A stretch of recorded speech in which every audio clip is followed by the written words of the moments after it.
This is the video version of the Division Z podcast, which is streamed live on Twitch every single Saturday at 2 o'clock p.m. Pacific Standard Time. If you want to watch the live version of this podcast, go ahead and follow me on Twitch. A link is in the description.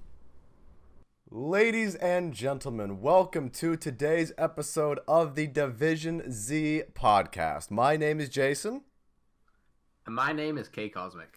And today we have a bit of an interesting story today for the podcast. There was this one zombies YouTuber recently who just posted a video about his major campaign to get Die Rise remastered, pretty much calling Treyarch cowards for not remastering Die Rise. Lobster, welcome to the stream, dude. Hope you're having a great day. Yeah, just really quickly, your thoughts on Johnny J25's remastered Die Rise campaign that he's trying to raise money for it too, which is really funny to me. I think this has been a long time coming.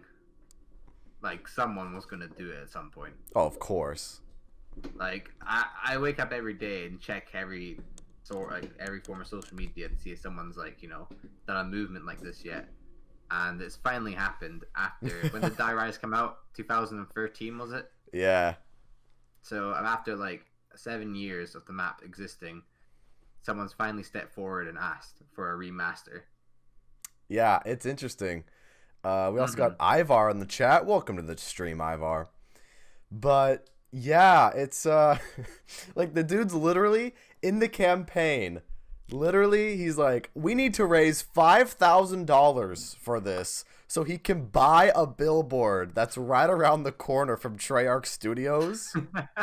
and he can advertise it on a billboard that literally, and I quote, says on the billboard, "Hey Treyarch, drop the chips and remaster Die Rise."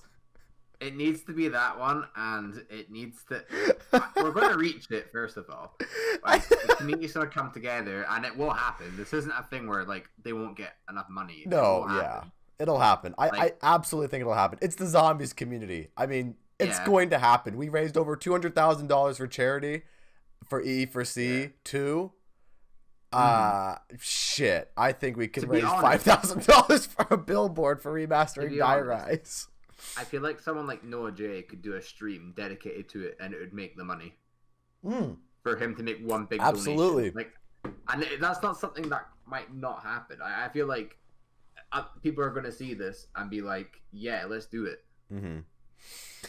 Here's the thing, too. Like, especially with Noah J streams, all of his viewers like donation wars. So you here's $100 here, and then the other guy's gonna one up the other dude, so he's gonna drop 200 and then 300, and then it's just the dude can literally make well over $1,000 per stream if there are donations flooding in, which is crazy to think about. But hey, you know what? Fuck yeah, man! All the more power to him. I mean, I know that's doing what he loves awesome. And he's making a decent living off it. Exactly. Let's see. You gotta give him props for that. The chat says, but I also feel like the community would raise $10,000 not to remaster that map. I mean, it all depends, because Die Rise isn't the greatest map, but if a remaster were to come in for Die Rise, what are we thinking? Like, initial thoughts for a Die Rise remaster? Do we think it could be positive, or could it potentially be like a bad thing, kind of like how, Blood of the Dead didn't really meet our expectations for Black Ops 4? I think the thing with Die Rise is, for a lot of people except Johnny J, the expectations won't be high. So going on to it on the new engine and the problems being fixed will probably be quite pleasant. I think it could definitely be an improvement from what Die Rise actually is.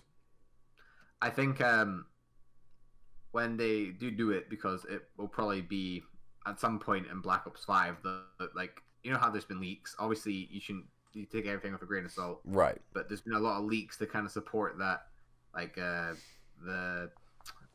like transit crew maps have been remastered, so like transit, Die Rise, and buried. Yep. All leaks, but buried's pretty much done, and there's been a lot of stuff kind of, shown through blackout and other stuff for transit. That's exactly what I was gonna say. Like, Yeah. literally, Buried is halfway done.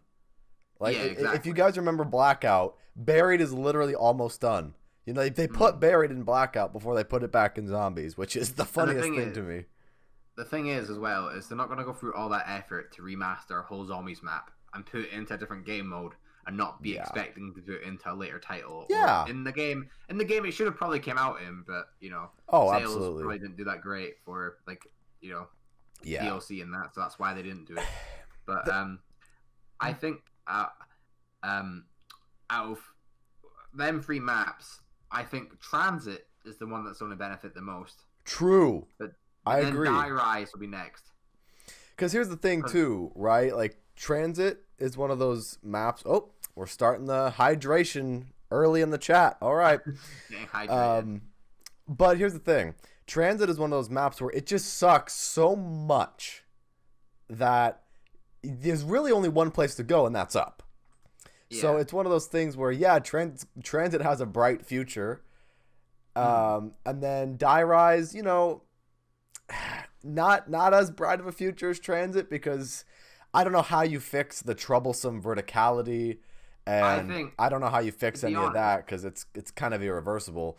And then talking about the Transit crew maps again with like Buried, I think Buried is already a really good map. I think the one thing that they could add to Buried is, I don't know, maybe some newer areas like they did with Blood of the Dead, like the factory or whatever, like the factory that's above ground.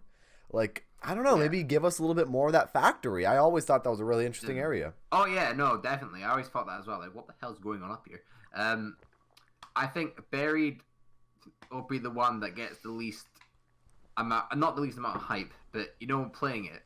I think it's going to be the one that people were expecting to be good anyway, because Buried was an okay map. Like, it was pretty good, and totally did a lot of things right, like atmosphere, and the layout as well is pretty cool, and they did a lot of different things. It's one of the most unique zombie maps ever. True. But I think Die Rise and Transit will be like the main focus, especially Transit. But with Die Rise, they could do improvements like like verticality and things like that. You know, jumping from one ledge to another. Maybe instead of that, maybe there's like debris that can make a bridge or something. Yeah. Like, you could, like, you know how in or like, you know how I just popped in my head. You know how, like, the bus, right? On Transit, you have the roof of the bus. Oops, I hit the microphone. The roof of the bus that you can put either on the bus or you can put it on the galvanuckle thing. Maybe you can make a bridge on a buildable table that is like, okay, you got to choose where you want to put your bridge this time around on the map. You know, that'll benefit you and your strategy. Or looks like people in the chat are saying Buried is hard and scary. Hey, those buried witches can be kind of scary. I don't blame you there, Lucas. I don't blame you. They take all your money. They take all your damn money. But at least they give you a free perk afterwards, so that's nice of them. Yeah, that's true. I think with Die Rise, something I thought would be a cool concept is, like, you go into the map and it's just like plain Die Rise, right? Like, as far as jumping ledge to ledge. But what if there are some points where there's weakened, like, debris that you could shoot with your gun and it would fall and make a bridge? That's interesting. I mean, it could definitely be done. Like, you go into the game and, like, oh, they haven't done anything. But if you pay attention to the map and see something that's about to break and you shoot it and it falls, and, like, you know, you have, like, not a little cutscene, but you have, like, a little in-game event thing where, like the character's like, oh no, that's gonna fall or something. And yeah, like an audio quote to get you to do something there. Yeah, like, that thing doesn't look too sturdy. Are they worse than the vampires? No, the vampires are fucking terrible, because Dead of the Night isn't that great. Yeah, the witches aren't that bad. The witches are quite fast. Exactly, the witches you can kill pretty quickly, which is why, you know, that's how it's balanced out. You know, the witches, they take all your money, but they're really easy to kill. And to be honest, they're only really a threat when you're in the house. When you're out of the house, there's no reason they should touch you. Yeah, true. Like, the one thing is, they might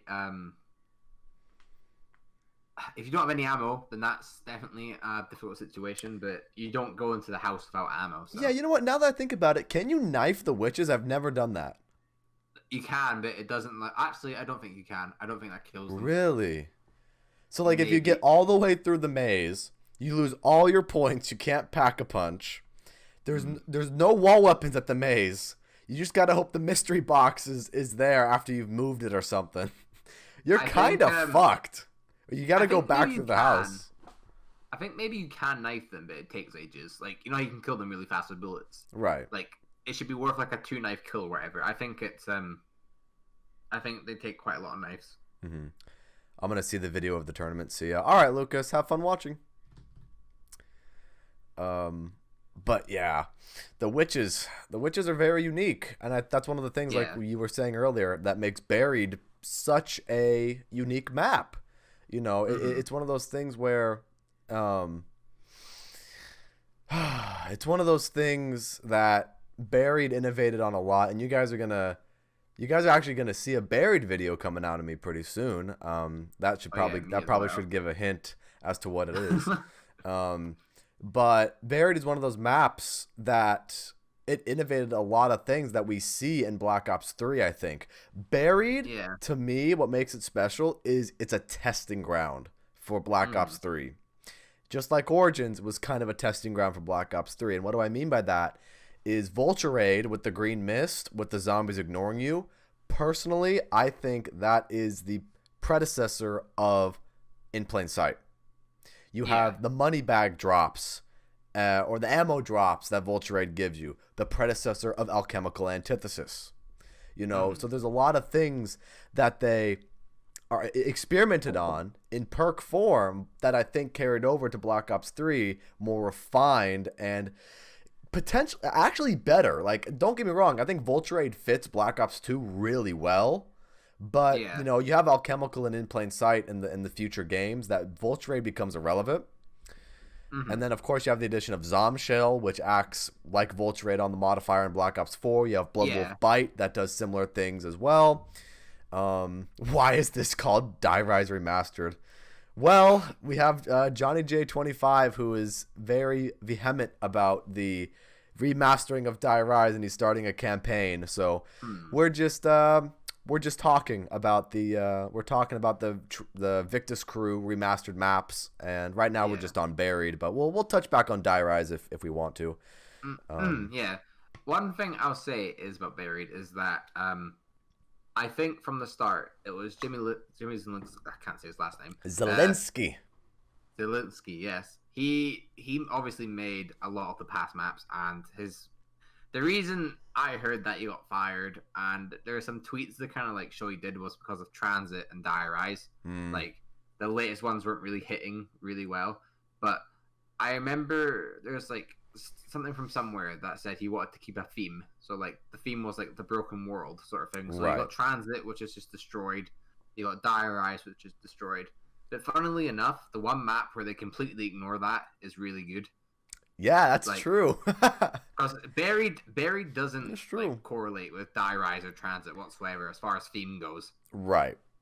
Because, like, you know what I mean? Like, the things that Transit and Die Rise have related is that they're just both destroyed aftermaths of what's happened with Richtofen and that, right? Right. But Buried is like, obviously, I'm pretty sure there's time travel, isn't there, or something? Or no, there's not time travel. It's undercovered. Yeah, like the thing with Buried is, I don't know if one of the moon missiles just straight out missed Africa or something.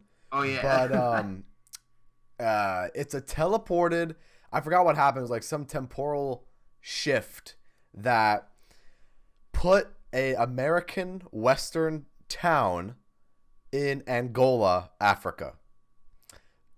And it has something to do with the Wolf King too, because Leroy, as everyone calls him, Arthur is the king's servant from Der Eisendrache. And of course we know the king, you know, when you build the wolf bow in Der Eisendrache, that's the king's wolf that guides you along the path to build the bow, which I think is fucking awesome, to be honest. Like the attention to detail for something like a bow quest that you just go, yeah, I want a really overpowered bow and I want to like use some cool weapons.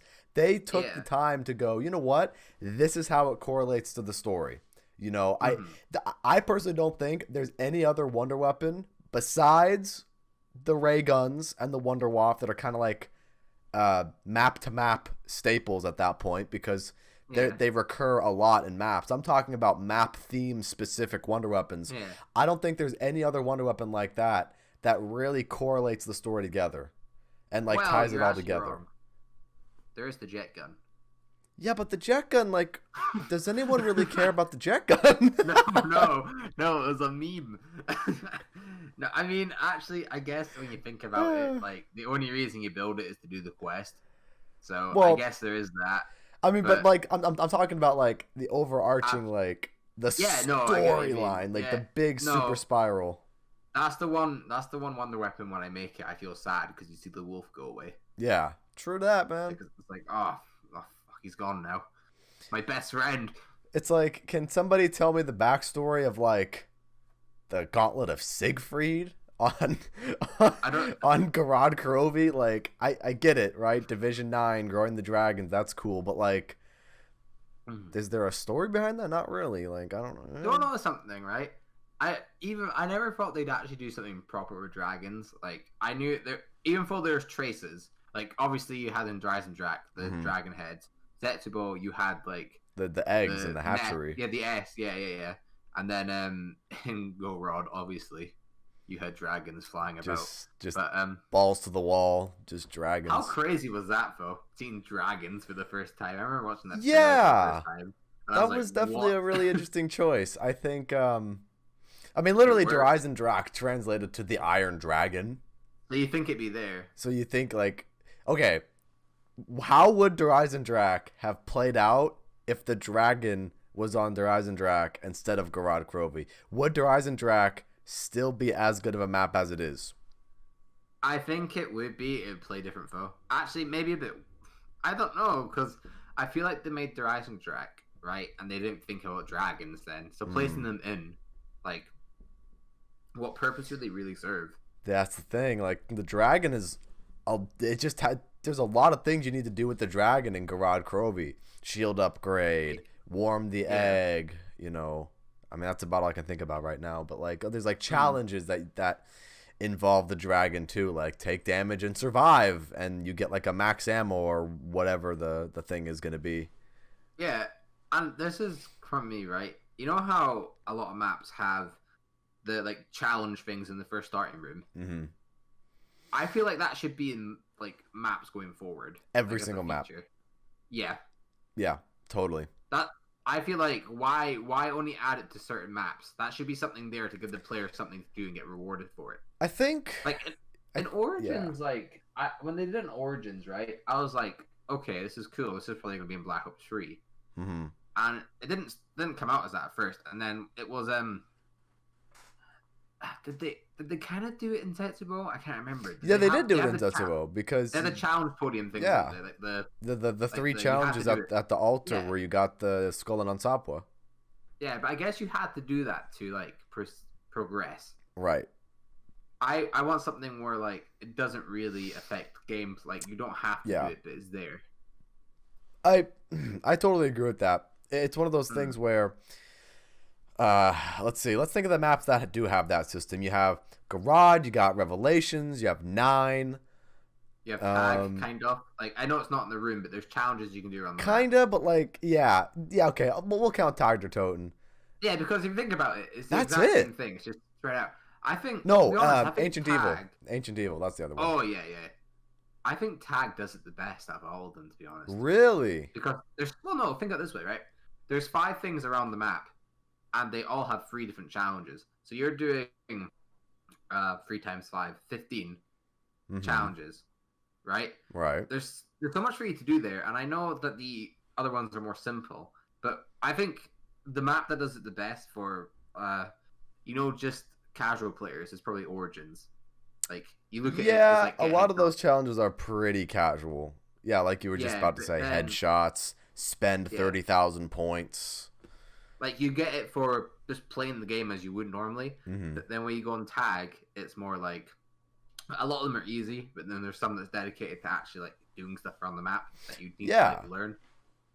And part of it's for the Easter egg, too. I mean... Oh, yeah, no. I think...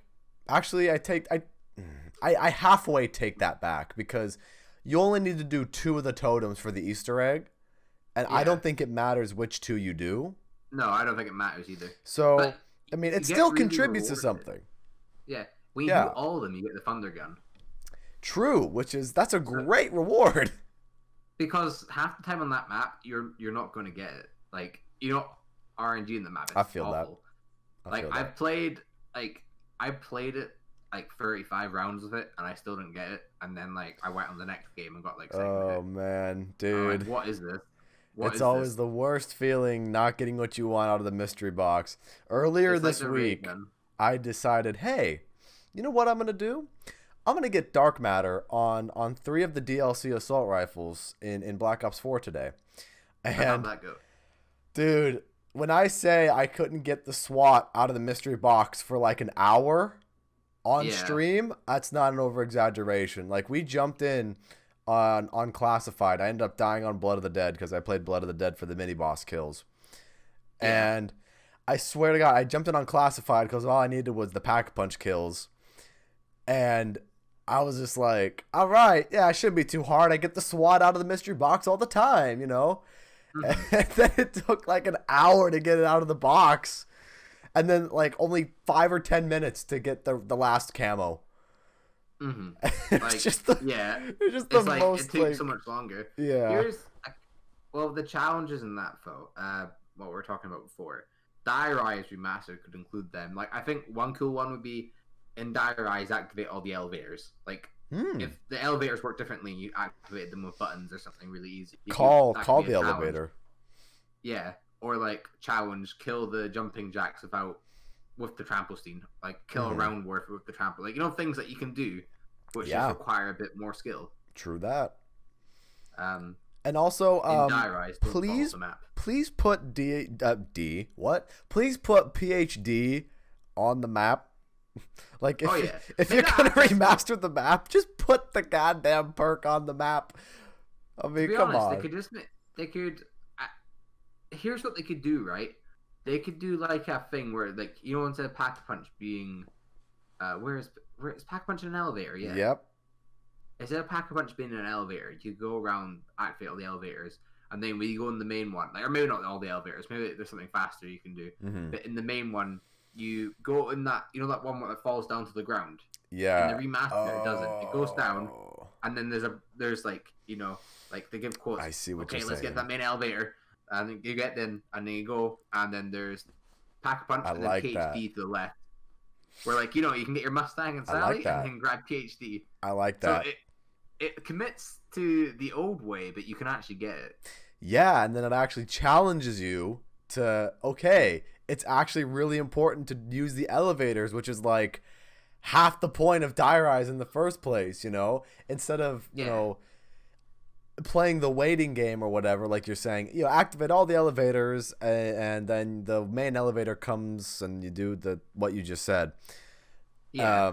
That would actually get players to be like, oh yeah, the elevators are a mechanic in this game that I can use to my advantage, instead of, well, guess I gotta wait for the quick revive elevator to come down. I guess I'll just sit here for a few minutes, and it just wastes time, and that's just boring. Yeah, I think I just thought of that. I think that'd be really cool. That is a cool idea. Honestly, dude, I see that happening too. I straight up, that's awesome. Like, what they could do as well, maybe to like kind of show that there's something that happens in that room, is maybe when you're going down the elevator, it doesn't break first of all, but like there's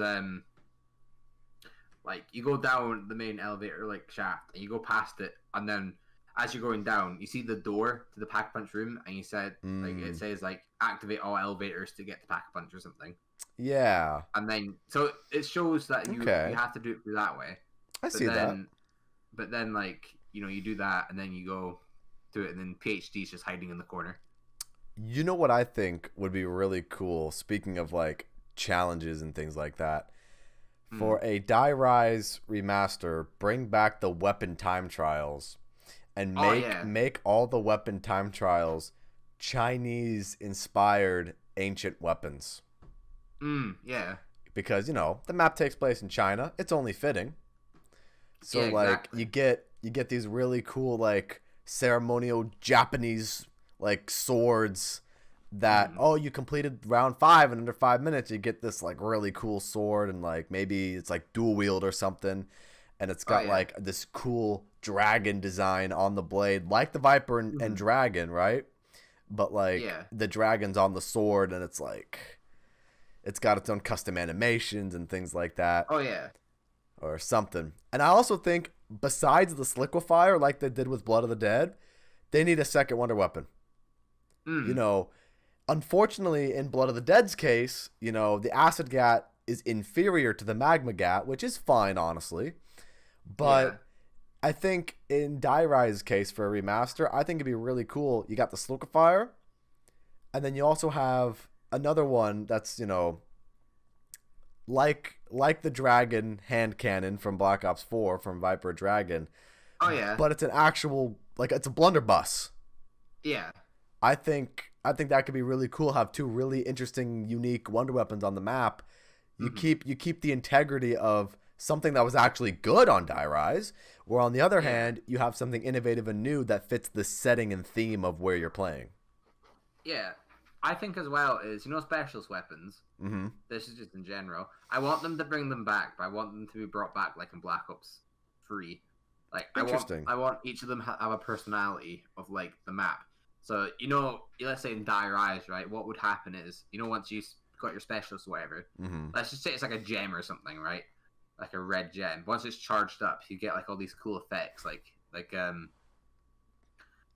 a sense, you're kind of like a dragon, but you're not. Like, it'd be inspired like by that. Interesting. Like you'd just be super strong. You could like punch zombies away, and that you could like breathe fire. So essentially, what I'm hearing is Shaolin Shuffle, but you breathe fire. Yeah, you got me. Yeah. I'm not opposed. I'm totally not opposed. Honestly, I've kind of secretly wanted to play Shaolin Shuffle. I don't have the map, but I've always kind of secretly wanted to play Shaolin Shuffle just because of the different fighting styles. You got like crane style and like snake style. Like, I don't know, it looks really cool to me, but it is. I have the map, and to be honest, it's not that bad. It's probably the worst Infinite Warfare map, but it's still all right. Interesting. And I tried to do the Easter egg on it a bunch of times. It's really challenging, but once you get set up in that, I've heard that once you're able to get all your perks in that by doing the super Easter egg, I've heard it's one of the best maps because you get everything out of the gate and it's just really fun. Interesting. Because you have the katana and it's like really overpowered. I think it's one of those things too where you look at a map that, the map is really good once you have everything. Leviathan. I think Leviathan falls in that category, which is interesting that we're talking about a custom map like we would any Treyarch map because it's that well made. But like Leviathan is one of those maps to me that I go, well, this kind of sucks when I'm early on in the game because the doors are too expensive and there's way too many doors. I personally think there's way too many doors on Leviathan. But when you get perks, at least Juggernog, right, and you get Poseidon's Wrath, you should be fine, actually, you know, theoretically. But of course, you know, it's a hard map. But you know, I don't know. It just kind of reminded me of that when you said, you know, oh, when you get all your perks when the super Easter egg, then people really like it. Yeah, like yeah, exactly. I think some maps are just more challenging at the start, and once you get all set up, it's a lot more enjoyable because that's the way how the map's supposed to be played. Yeah. Like, it's kind of like Shadows of Evil. I feel like a lot of people go in the Shadows of Evil not knowing what they're doing. I like that comparison. They have an awful time. But once you get, you know, your Widow's Wine, your Jug, your Prophet Servant, your Pack Punch Gun, you know what strategy to do. You'll actually, and your sword, you'll have, and Arnie's. Yeah. Is that everything? Yeah, that's everything. Yeah. Once you get all that done, you'll have a really good time. No, yeah, I totally agree with that, actually, because, Shadows of Evil, it's a good map. You know, I wouldn't say it's my favorite of all time, but I think it's a good map. Yeah. Because of the Apothecon Servant, and because there's a high-risk, high-reward factor to it that I think is done really well. You know, because especially, like, the rituals, right? You know, oh, yeah. It's one of those things where I think Treyarch recognized, okay, we're going to have some really skilled zombies players on round 1 or 2. They're going to complete all the rituals, and they're going to get Pack Punch open on a really early round. That's going to be too easy. What can we do to balance it out? Well, let's have a Margwa spawn in every other ritual completion. And I think that's a good way to balance it. Plus, Margwas give you more points. So it lets you go and do another ritual. Yeah, exactly.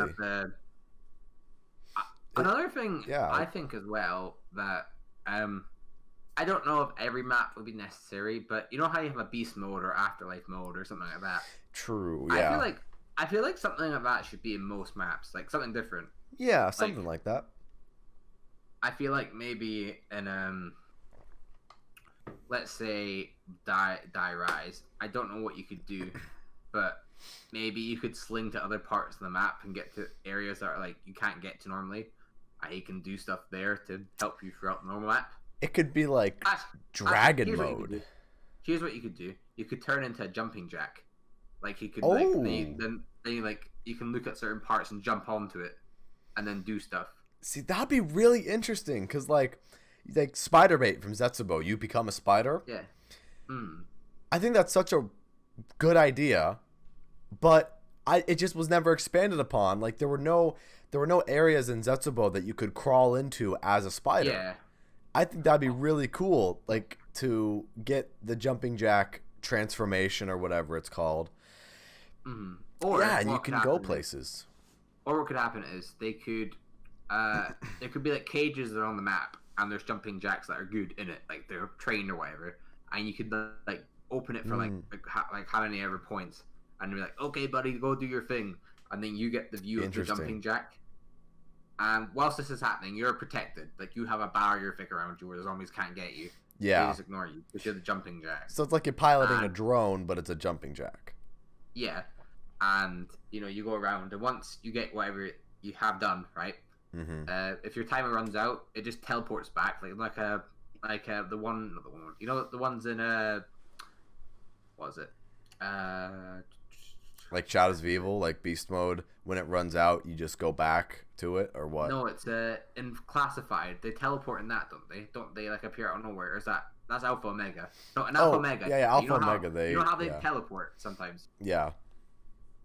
Instead of like that, they could just take the animation from that and make it so it teleports back into the cage. Yeah, I think that's a good idea. And like if it's used for getting a part or something, it could have it in its mouth, and you can be like, "Oh, thanks, buddy." Like, like for like a shield part or something. It'd be like an actually. I think it would be a step up at that point from something like the Civil Protector. Civil Protector, sure, it kills for you, but this would actually be a really good way to get new players to play the map too, if a new player doesn't know all the shield part locations, well, maybe they could go ahead and get the jumping jack, the friendly jumping jack on Die Rise, and he can run around or he doesn't know how to build the trample steam. Well, the jumping jack will get like a free part for you every round if you want to. But like for new players, that'd be a thing, I think it would definitely. Here's the thing, right? Devil's advocate. At the same time, it would discourage other players from trying to learn where the shield parts are if it's just like, oh, well, the jumping jack can just get it for me. So I think in that way, I think the friendly jumping jack would have to be just like I think the Keeper Protector on Revelations, where it's 5,000 points. That's a hefty price. But the reward is very substantial. Yeah. Cause, I would love to work at Treyarch because I feel like we have good ideas. Like, dude, if we told them what to do, like, add this in, add this. Hey, I'm already in California. I mean, shit. I could just go ahead and drive down to Santa Monica and just be like, hey, Treyarch, what's up? How far of a drive is it? You know what? I'm gonna be honest. I don't remember off the top of my head. Have you been before? I've been down to Santa Monica. Actually, I've driven past the studio many times without even knowing it was there. Like, because, back when I used to do a lot of auditioning, because I come from an acting background. Back when I used to do a lot of auditioning, Yeah. A lot of my auditions were down in Santa Monica down at this place called Ocean Park Casting. And that was such a cool place to go to, I thought, because I don't know, I liked the building, and it was right next to a park, and little kid Jason could go ahead and play at the park after he was done with an audition. Yeah, And McDonald's, all that stuff. but literally, like a block away from that casting studio was Treyarch, and still is Treyarch, and like it's really trippy for me to think about, where it's like, here I am in a position, I make Call of Duty Zombies videos on YouTube, and I stream it. All the magic happens. And it's almost like one of those, like it's foreshadowing. It's life foreshadowing. Yeah. I don't know. We actually have a. It made me call me crazy, but I'm just saying. We have a build. we have a building in our town that's owned by Rockstar. Really? Yeah, I think they work here. I think one of the creators of like GTA lived here, like originally. Wow. And he thinking about, like, I know there's a lot of like Rockstar stuff that's happened in the UK, but I've actually downloaded GTA and I'm gonna give it a try, like on my PC. Like I'm playing for the campaign first of all. Oh yeah, that's a good campaign. Yeah, because I never really properly played it. I got to Trevor and then I kind of just stopped it. But now that I'm back into it, like, I'll as you know, I'm kind of watching The Walking Dead a wee bit. And the guy that plays Trevor is in that show. Oh yeah. I was like, wait a minute, that's Trevor. And I was like, I don't want to play the game again. I forgot how funny like the actor is. Like, whenever he plays a role, like he's in Better Call Saul as well. I'm pretty sure at one point. See, he's just a funny guy. Another show I just haven't seen. Yeah.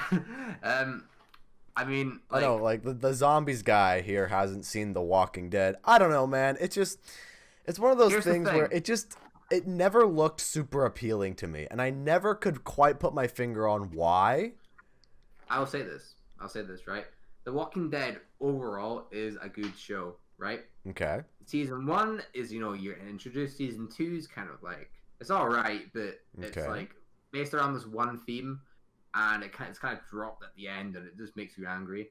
Season 3 and 4 are probably the best. Like, as far as like as twists and entertainment go, like I think it was probably the best. Season 5 was kind of a bit meh. Season 6 was meh, but at the end they introduced this guy called Negan, and he's pretty much just this guy who will like kill you over anything. Or not everything. He has like this massive group of people that all work for him, and they're called the Saviors, right? Okay. And this guy Rick, who's been like the main, like the main good guy. Yeah, I think I see him in my head. Yeah, he's pretty much been turned into from this nice cop into this guy who'll do anything to protect people on that, right? Okay. And then Negan comes along and pretty much makes Rick kind of like, just like think he's worthless. Huh. Because Negan's so much more like brutal and things like that. This like, Negan guy sounds like an asshole.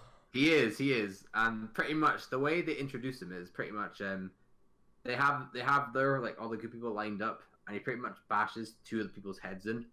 Jeez. Like in front of everyone, and he's like, you can blink, you can breathe, you can cry, but if you try anything whilst I'm doing this, I'm gonna kill more of you. So pretty much he's made them like not do anything. Ah. So like he's an awful person. Like he's really bad. Like, interesting. He's like his morals. He has morals, and the whole thing is not killing women or children, which he doesn't do for the most part. And as the series, like season 7 goes on, you come to learn that he isn't that bad. Like as a person. Okay. He's just very like damaged. Oh, Lobster. It looks like Lobster here in the chat has seen Walking Dead. He says he kills off like 3 main characters in his character introduction. Yeah, no, he does. Jesus Christ. And like he's just proper like, he over the top. And then there's this whole like season 7 is you learn more about him. And what he did is kind of the killing of the main characters is kind of justified in my eyes, because pretty much what they did before was there's another community that wanted the Saviors dead, and they went to the satellite place where a lot of them, like, it's like an outpost. So there's a few of them there. They killed all of them, like a few hundred people, thinking that was them. So in my eye, because and they did it, they would get food, right? So they did that, and they're like, okay, we killed them, yay! But then there's actually a lot more. Huh. It seems very interesting, though. Negan only killing 2 people doesn't really seem that bad, like compared to the hundreds of people that they just killed for him, like on his like team or whatever. But it's just the way he does it. But after season 8 is when it kind of dies down. Ah, okay. Kind of like how, again, another show I haven't seen, right? Game of Thrones. I heard that. I hear Game of Thrones was like, oh yeah, this is pretty good. Season 8, we don't talk about it. Yeah. Like apparently that's just what it is. I think season 8 was the last season that was like proper script, like not they're all scripted obviously. But I think this was filmed live. This is actually we went back in time and we just pointed the camera and shot. But exactly. we had to script a couple things for a story, right? literally the chat is like, we don't talk about Game of Thrones season 8. We don't talk about that. We don't talk about The Last of Us 2. Season 8 had no script. God, well, that's pretty much right. Season 8 is the last season that I'm on season 9 now, right? And throughout it all, I felt like there's been purpose to the whole thing, right? I see.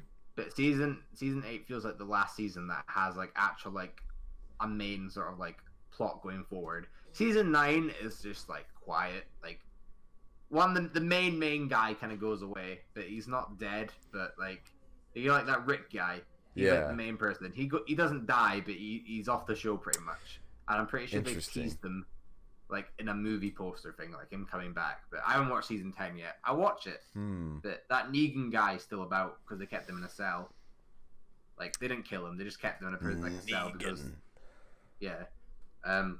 and he just turns into an absolute bitch, to be honest. Like he's not the tough guy. Negan gets broken. Yeah, pretty much. Dang. Yeah. And he has this connection with his bat called Lucia, right? He has this bat with barbed wire around it, and the reason he cares about it like a lot, you can tell in the show. Like one time, someone tries to shoot him, right? Okay. And like the bat reflects it, like thingies the shot, and he's not mad about the shot being shot. He's mad about the bat. He's like, "You bitch!" Like the bat, because what the heck? His wife was called Lucia, and for him, that was like the last part he holds on to her. Interesting. And there's this one bit where he's in the prison cell, and he's like, "Where is she?" Like the bat, and he's like, "Find her!" Like he wants the bat. That's the one thing he cares about. Him being in the cell. Mementos are a powerful thing for people. Yeah, he's just like, "Where is she?" And the person pretty much says, "Oh, we didn't bother looking for it," and he pretty much breaks down and starts crying. Even though he's slaughtered all these people. The chat says, "Oh yeah, totally mentally stable guy." Yeah, no, perfectly normal. But no. What were you on about before? I was making a point. God, I was making a point. I forgot about it. Hey, chat. That's why they need to. I don't remember what we were talking about. Hey, what were we talking about before Walking Dead? It was I think we're talking about GTA. Oh yeah, we were. You were starting the campaign, like you didn't play the campaign up until Trevor, or like no, you played it up until Trevor. And then he was in The Walking Dead. Yeah. Yes, that's what it is. And then you mentioned The Walking Dead, and then I went ham. I was like, I've never seen the show. It's like, well, let me tell you. Let me tell you about it, buddy. No. But, oops! I just knocked my earbuds out of my ear. Okay, you're gonna have to repeat everything you said in the last 5 seconds. Okay. Let me tell you about it, buddy. That was it. Oh. Okay. But also, no, I pretty much I want to play online, but I understand how much advantage I am compared to other people. You know, just buy like 3 shark cards. Just do what everybody else does. The edition I got off the game gave me $1 million to start off with, so I have an apartment. Oh, that's right. That's the thing. I gotta start logging in. Yeah, I could probably buy a weapons bunker, like bunker things. Mm-hmm. But I just need to level up. Like that's my money's not my problem in this game. It's leveling up. I feel that. and I just can't be. Gotta I'll do level up, heists in that man. level up, but I don't care about money because I have enough money to buy like stuff I need right now. It's more that I need to level up so I can actually spend it. Yeah, and you can get some actually you get some actual weaponry. You Yeah, instead know. of a pistol. My old account was like level 200, and it had everything pretty much unlocked. And Oh, I thought I could get it on my PC, but no. see, the chat here brings up a really good point. If you only have like 1 million right now for like the for those weapon bunkers or the like the hangars Oh or yeah, whatever, you'll probably need like 2 million. yeah, no. But the thing is, let's see. As far as like, I need to level up first before I start thinking about bigger investments like that. Because I Yeah. wouldn't be able to afford anything to put in it. Can you be a CEO or like a president of a motorcycle club at level 1? Is that something they let you do? Maybe if you have money, if you can buy it.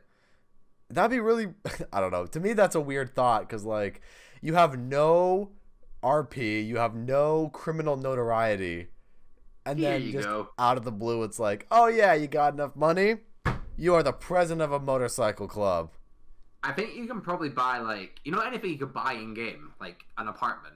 I Yeah. think it's probably like that where you can just like, it's like there's like the weed thing, isn't it? There's like the weed vans and that. You can have your own business, can't you? Like there's like the Yeah, you can buy your own weed business, but yeah, you have to be a CEO or a motorcycle first. dude first. Yeah. Oh well, you probably can. Like that's probably part of it. That's probably just like an added bonus you can do whilst you're part of it. Yeah. See, chat says I Um. think you just need the cast to buy the location. Mm, The cash, yeah, not the cast. Yeah, the cast. the Um. cash, the money. I when I went online, I played a bit of online, right? I never realized how awkward it was flying stuff on keyboard and mouse. Like, it's genuinely the worst Oh, thing. that's gonna be weird. It's so bad. The way they've controlled stuff is so bad. I've plugged in my controller just for the sole purpose of Oh, flying stuff. Like, I'll play. dude. You know when I'm playing it, I'll play mouse and keyboard because it feels really good, except for when you're flying. Then I had to Uh-huh. take my controller and fly because it just doesn't feel right. It feels completely wrong. You have to use your mouse to choose what direction you're going in. Like it's like a forcing thing. So like my mouse, I would have to bring it, but I would have to click and bring it back towards me for it to go forward. When it should be like Wow. like in like other games, you'd press like the shift key and then W to like sprint. Right. It'd be like that. Like you know how you like running like call on PC. Like A lot of time. I'm looking at my keyboard right now. Like, how how would how would you be able to? That's So so pretty weird. much to fly, pretty much you use W to go up, S to go down, A to Okay. kind of turn left, and D turn right. Right. Oh, So so those are your main that's things like there. the rudders, like the tilt on the rudders, or Yeah. is that actual like So up, down, and then you can rotational turn left. turn? Rotation, yeah. Okay. And then the way you actually move is by pretty much your mouse. You Yeah. left click, and if you want to go up, if you want to go forward, you pull back, and if you want to go backwards, you push forward. That's weird. That It is that just weird. sounds like a nightmare to be honest with you. I would not want to do Yeah. that. And That it's not like driving a car whatsoever. Like the cars are fine. It's more that. But you see, playing GTA with a mouse and keyboard, killing AI is so easy. Like doing the first mission. Like uh you just the mission where you've broken into the bank. Like it's like the flashback. Oh, yeah, Like yeah. whatever. I don't know why I was thinking about the mission with Franklin. I don't know why I was thinking of Oh yeah, yeah, the yeah, one yeah. with what's his name, Sinan, whatever his name is. Yeah, Uh, Simeon, Sinan. my guy. He is an international businessman. They do Dude, the whole like you're being racist, and then as they walk in, and like the game is just so funny. Like a lot of the stuff they do with it. it's got a lot of funny moments in it. Yeah, like Man, it's like, you know what's funny to me too? I almost forgot Simeon was a character, to be honest with you. Like, yeah, because I don't play the single player really, just because I go online with my friends and I just have fun there. yeah, But because that's the main focus. Yeah. remember when you had to like steal Simeon vehicles in GTA Yeah. Online to get cash, and now it's like, don't worry, hide. guys, we're gonna save the world from a nuclear bomb, and we're gonna yeah. like Was that it the got Doomsday heist? super That was over the Doomsday, top. wasn't it? Yeah, that was Doomsday Heist. That was such a good heist. It's fun the first time you play it, but like the second time I play it, I just find myself going like, this again? I mean, I guess I'm playing through it right now with a few friends of mine. Yeah. And we're just on this one mission where we just go, fuck. Like, do we have to play this mission? Like, we're just so fed up with it. Like, I don't know, maybe it's just because we've all done it before, and it's just, there's just not enough new for GTA where we just keep going back to the heist because we know that gets us good money. But at the same time, it's just like, what is there else to do? Yeah. Also from Fighting Strawberry, Yo Cosmic, Mob also has a lot of doors, and it's good. I think that's from a bit earlier ago. Is that from I'm guessing that's like... Oh, that was back when we were talking about Leviathan having a lot of doors. Oh, yeah, okay. Yeah, no. Well, here's the thing with the comparison between Leviathan and... Okay. Here's the thing with Leviathan and Mob of the Dead. Mob of the Dead doesn't just straight up kick your ass out of the gate. Yeah. Leviathan has these jumping jack rounds that are just ridiculous, I think. Yeah, they're so hard. Also, like a good weapon. Even if you do manage to go down on Mob of the Dead, you got this really cool thing called Afterlife. Afterlife. And you got 3 quick revives in your back pocket that you get 1 back every single round if you aren't already at 3. But, you know, it's one of those things where Mob of the Dead, it does have a lot of doors. I don't think it has as many as Leviathan. But it's one of those things where Mob of the Dead's systems make it better. And the payoff from Mob of the Dead makes it all the more sweeter because you got the Hell's Redeemer and the Acid Gat. And, you know, you can go to the Golden Gate Bridge and all this really cool stuff that makes Mob of the Dead the best map ever, in my opinion, because it's my favorite of all time. But, yeah, I think it's just two slightly different systems there. But I can kind of see the point where, you know, you can't judge a map based on the quantity of doors. You know, it's the in-game systems, of course. That's what's going to make the difference. Yeah. But, yeah, I don't know. That's all I got to say about that. No, fair enough. Very valid point. I just think, here's my thing about doors. I don't mind there being a lot of doors as long as they don't keep going up in price. Yeah. Like, you know, if doors are consistently $7.50 and there's a bunch on the map, that's fine. I personally think a door should not exceed, like, $12.50. Okay, this is a bit off topic, but my streams is disconnected completely. No! Doesn't matter. You know, I would redo it, but I think we like 5-10 more minutes of it anyway. So, oh no! Rip. Doesn't matter. Dude, we'll keep waiting for your stream. We gotta get a Rip Cosmics YouTube stream in the chat. That's so sad. It's fine. I don't know why. I'm connected to the internet. It just says disconnected. But like everything was fine. Like connection and that was fine. And I haven't lagged like here, so I have no idea what that's happened. But that's so weird. But I guess it's just a Jason stream now. It is now the Jason Hoisington Gaming Twitch channel now. Yes. Oh well.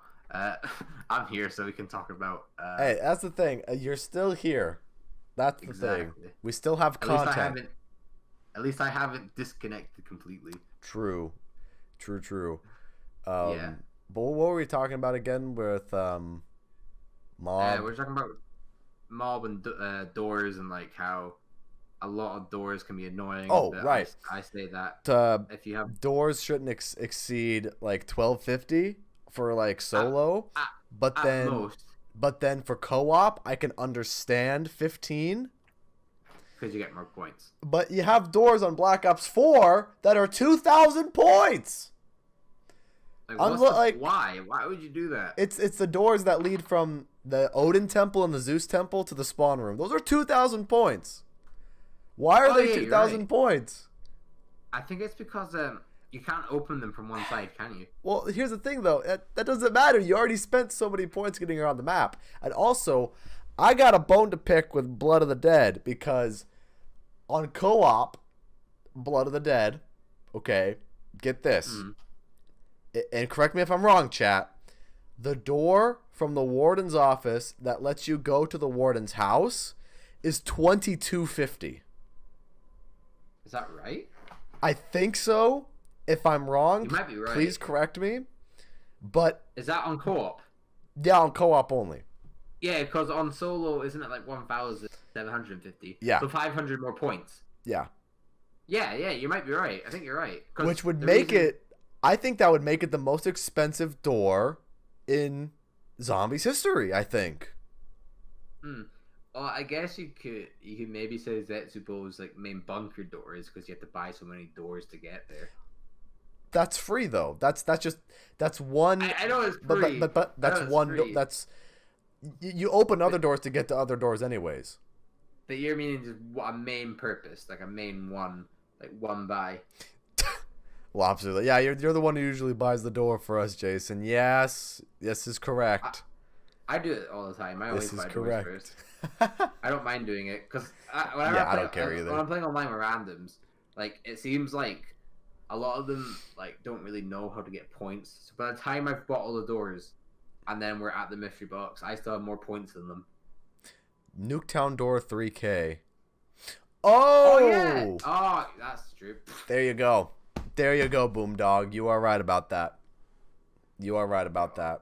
The free power up. Yes. Well, I think one last topic. I don't know. Have you been hearing all the Last of Us 2 stuff?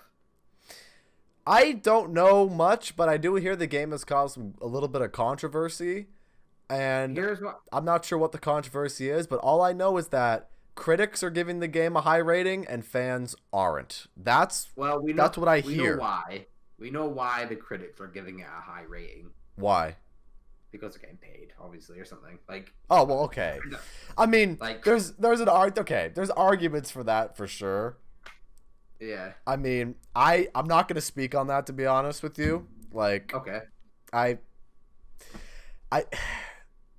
think you can make an argument for both sides. Yes, they're getting paid. No, they're getting paid off.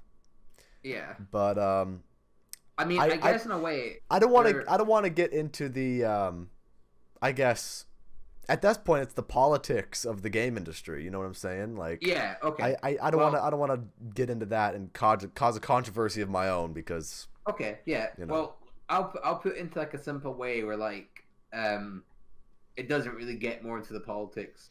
This group of people that have been given the game early and have been playing it, all give it mostly good reviews. And one thing I'll say as well, there is the effect of getting something early and getting it for free that can influence your decision. True. Right? And then the fans the game's been made for, a lot of people. Some of the reviews have been bots, I would say, first of all. A lot of them have been bots saying that it's bad. Or this is what I've heard at least.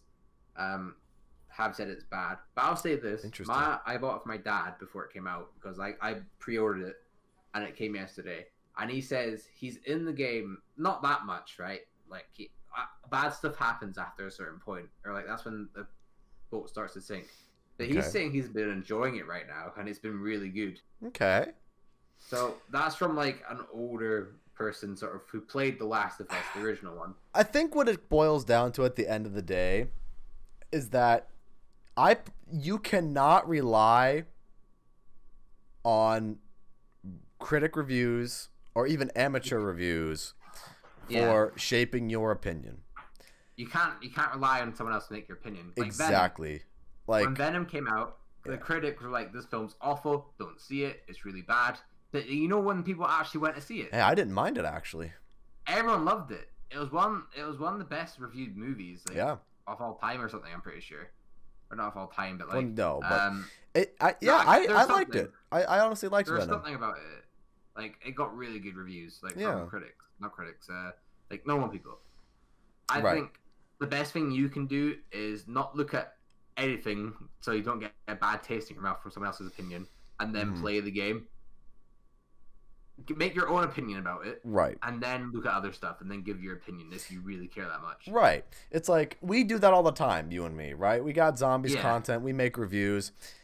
I can share my opinion on my channel on what I think because I like to share it. And Yeah. if certain people could be on the fence about some sort of zombies topic. Like right now, I re-picked up my Operator mod review series, which Yeah, is I've seen that. Yeah. it's coming to a close because all the Operator mods are almost done. Yeah. And I've had so many people in the comment section tell me like, well, if you do this, then it's actually good. And I've even had people go, well, redo your video because of this. And it's like, Oh, that's my opinion. that's my opinion. Yeah, That's cool like that you think that way. Like, I'm glad that you can get usefulness out of it. I'm glad that your opinion is positive of this. But you know what?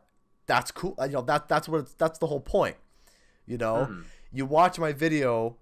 If you're not on the fence about something, you listen to me talk, and then you go, maybe I don't really agree with that. And then it helps better your opinion. And if you agree with my opinion, that's all the more better too, because then it's like, oh yeah, I understand this guy's points. Yeah. So it's like, so it's one of those things where it's just, you got to keep an open mind, but at the end of the day, don't let every little thing influence your decision. Yeah, it's like, I know that you like Alpha Omega, right? And I don't really like it. But I still respect your point and understand why you like it, and I'm sure you respect my point and understand why I don't really like it so much. Exactly. So, like, even if we have views, I mean, I'm sure there's people that aren't sheep and just look at something like, I don't like this because someone else didn't like it, right? But what we try and do, at least I think, is, if we do see someone's thing before, it's like, okay, I'll take this into consideration, but I'm going to try it for myself first. Yeah, absolutely. Yeah. Especially when it comes to video games, because the zombies community is so critical. I don't think there's a gaming community out there that is as critical as the zombies community. And I mean that in a positive way and a negative way at the same time, because you have duality in many things that you do. There's a lot of overly critical zombies fans out there that, well, this guy has a totally different opinion than me, so I guess he's wrong, and this guy is just a terrible person, and all the outrageous hyperboles that people like to throw out there. And then you have the overly critical people that go, well, I really don't agree with this, but that's okay because I have my opinion and I'm not going to do anything about it because I respect people's opinions. You have those people as well. So there's duality to all of it. So it's whatever. If let's say someone said that Transit is a really good map, I'll just be like, okay, I don't agree with that 100%, but I'm not going to be here and be like, you're wrong. Yeah. You know what I mean? Yeah, you hear that. Yeah. If someone enjoys Transit, then that's good for them. I'm glad you enjoy it. If you like the Denizens, I'll question it. I'll be like, why do you like the Denizens? Like, what the hell? But fuck it. If you like them, who cares? Yeah. Have you heard from Animal Crossing fans? No. I barely know anything about Animal Crossing. All I know is that there's some dude named Tom Nook. Yeah, That's about all I know. I play it, and I haven't really been playing it past 2 weeks. Like, I've just kind of been doing other stuff. But it's a really relaxing game to play. It looks fun, honestly. It's a nice, like on a nice calm evening, you're just sitting, you can just play it, and it's one of them things where there's a lot to do in it. And you can just it's good. It's good. I like grindy sort of games like that. Yeah, it's definitely a grindy game. Like, you grind quite a lot. It's like you have to do stuff every day, and there's like certain seasons where like you can get other stuff. So like there's fishing in the game. There's certain seasons you can catch certain fish. Interesting. Like, in real time. That's interesting. That's actually kind of fascinating to me, if I'm being honest. Yeah, it's something that games don't really do a lot, so I appreciate that. Is a joke because for such a cute game, supposedly there are really toxic people in that community. See, like I have no clue. Like I don't know the Animal Crossing community. I don't know anything like that. But here's my 2 cents. I don't really talk to the people that play it. My girlfriend plays it, and a few of my friends play it. As far as I'm aware, my girlfriend and other people are not toxic. But I have heard I I have heard that there like there can be people that just come on the island, take all your stuff and leave. Oh, that's a thing that can happen? That sucks. Yeah, but like sometimes there's a case where like you have to drop stuff on your island because you don't have enough room for stuff and you're planning other stuff as well. And if you invite someone to your island and they come over, you have to make sure they're not just some random stuff person that's going to take all your stuff. Like they can't pick up stuff like you've placed down, but you know how you can drop something in Minecraft? Mm-hmm. Like you can just drop an item and it floats kind of like in there. It does that in Animal Crossing sometimes. You can do with stuff, but it doesn't despawn. Okay. Like, it just sits there forever, and you could be using that for something else. Like my girlfriend was setting up this whole gift thing where you can give her a bunch of. You can give her like I think a bunch of stone, and then you'll get a random gift from this thing. Interesting. Because you can get gift boxes, and in the gift boxes you can get something completely random, right? Okay. And some person came on, like took a bunch of them, like when they shoot off and then just left. And Oh. I think people can be toxic, but I wouldn't really like go into the game thinking people are gonna be toxic because a lot of the time you don't need to play with other players. A lot of it's more just a solo. Yeah, grind. I never imagined Animal Crossing being a multiplayer game, and if it was a multiplayer game, you'd play with your friends and invite them to your town or whatever the thing is you do. All the multiplayer is just you go into someone else's island. Everything else you can achieve by yourself. You don't ever really need to go to someone else's island. But interesting. It's a bit there where people control their creativity and all that. Interesting. Well, honestly, it kind of makes me want to get a Switch now because I want to see what Animal Crossing is all about. I mean, there's other games as well. I'll have to check on the prices of a Switch, to be honest with you guys, because you were wanting to play that Pokemon game, weren't you? Yeah, I really wanted to try Pokemon Sword and Shield, maybe play that on stream for everybody at some point. But it's pretty good. I enjoyed it. I really enjoyed it. Yeah, I mean, I grew up on Pokemon, so it's like, of course I'm gonna want to try it. Right now, I'm just waiting for the Pokemon Diamond and Pearl remaster. Bro, okay. You're talking about a Die Rise remaster? No. That's a remaster that needs to happen right now. Right now. Listen, Generation 4 remaster. I've heard it's in the works, and it is lined up to be the next remastered game. Let's go!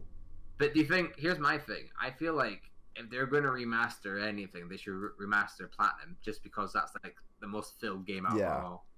It's like, the best way I can describe Platinum is if you ever played the Kingdom Hearts games, right?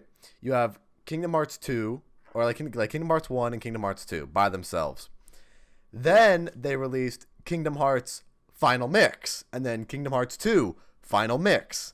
And it's the more polished, more refined, added more things to the game version of it.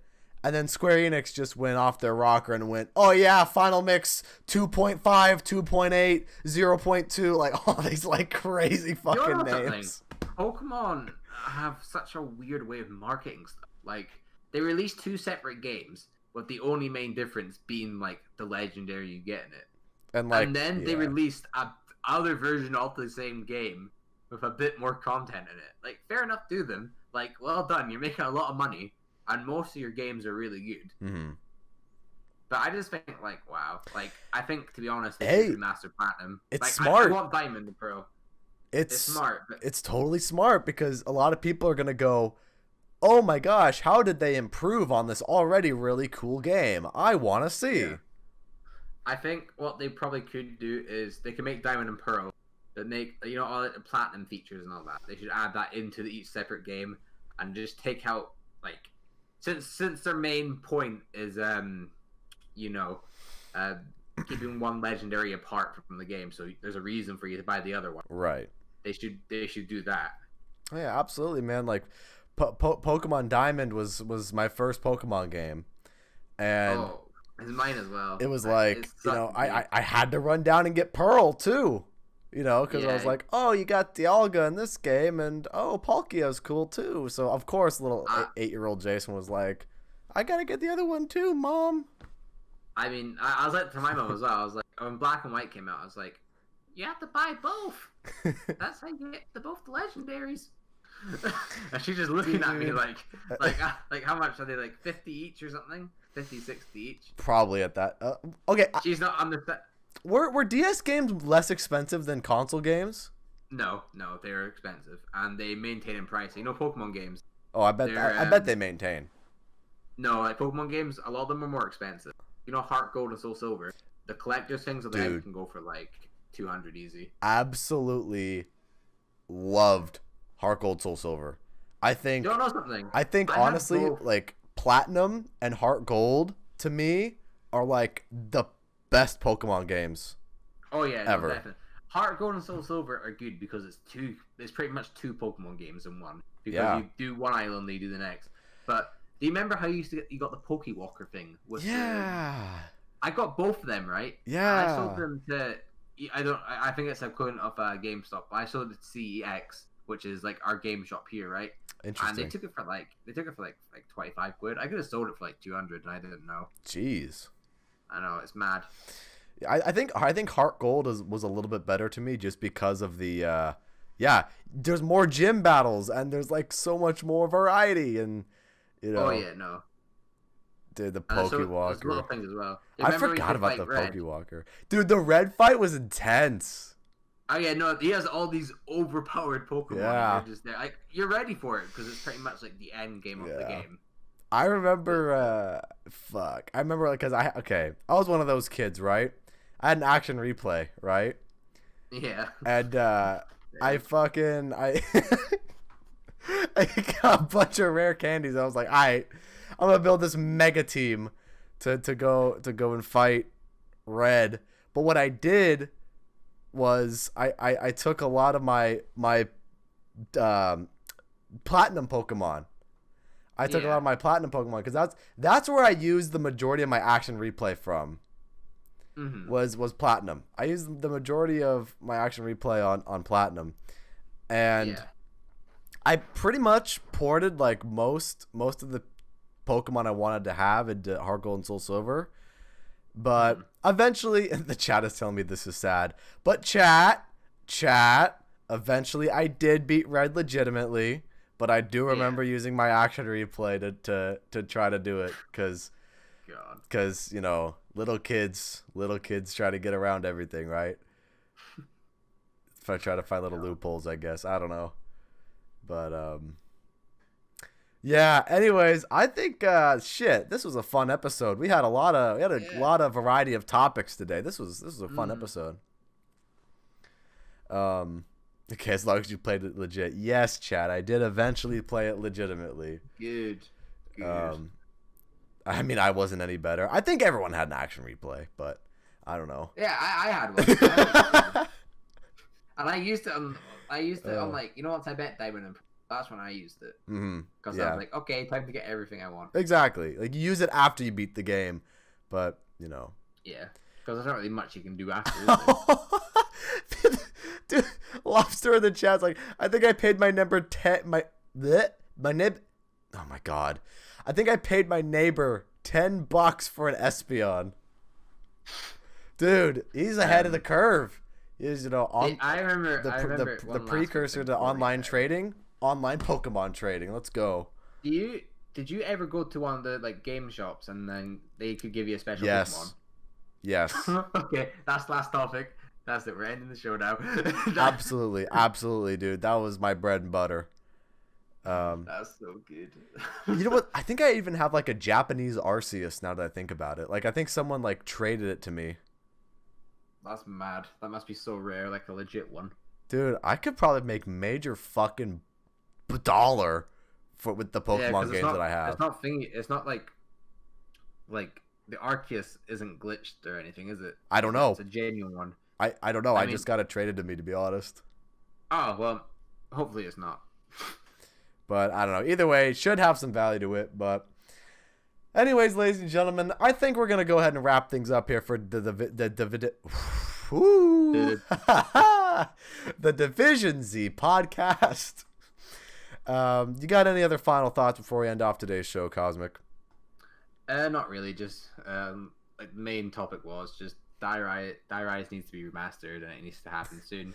Oh man, I'm going to donate £10 myself so I can. Are you really? Oh my goodness. Yeah, to help the cause. I need to do it. I'm going to do it probably tomorrow. just That's because funny. I really want it to happen, and I'm willing really to put a bit of funny. money in it. I think it's roughly at $1,000 now, so it needs 4 more grand. It's already at $1,000? Yeah, I think it's gonna get there really fast. Jesus.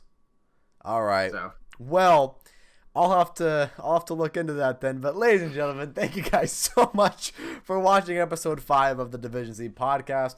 Like always, we'll be back next week at 2 o'clock Pacific Standard Time with the podcast.